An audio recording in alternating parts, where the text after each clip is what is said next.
ওরে গৃহবাসে খোল দ্বার খোল লাগলো যে দোল। দরজায় করা নাড়ছে দোল উৎসব। রঙের উৎসবে মেতে উঠেছেন রাজ্যবাসী। লাল সবুজ হলুদ থেকে গেরুয়া নানা রঙে নিজেদের রাঙিয়ে তুলছে তারা। তাই আর দেরি না করে রং থেকে পিচকারি কিনতে ব্যস্ত প্রত্যেকেই। সেই একই ছবি ধরা পড়ল বারাসাতের বিভিন্ন বাজারও। বাজারগুলিতে ক্রেতাদের ভিড়।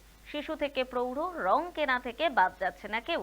ফলে বিক্রি বাটাও বেশ ভালো হচ্ছে। বাজার কাঁপাচ্ছে পিচকারি। রঙিন বেলুনে চাহিদা তুঙ্গে। রং পিচকারির পাশাপাশি বাজার কাঁপাচ্ছে বাঘ, শেলপাজে, বেড়াল, নানা আকারের মুখোশ থেকে টুপে। তবে এবছর ব্যবসায়ীরা বলছেন এবার রঙের থেকে আবিরের চাহিদা বেশি।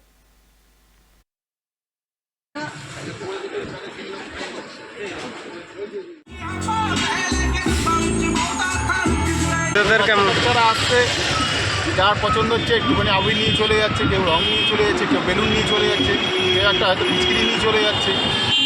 ক্রেতাদের ভালোই হবে আমার আশা করি। যারা লোকজন এখান থেকে যাচ্ছে, যারা দেখছে নিশ্চয়ই সবাই আসবে আমাদের দোকানে।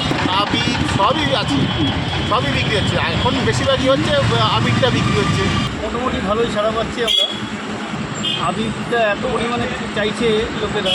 আমরা ছোটোবেলায় দেখেছিলাম 2-3 রঙের রঙ, এখন ভ্যারাইটিস টাইপের রঙ লোকেদের মধ্যে এত সাড়া আমরা পেয়েছি যে চিন্তার বাইরে।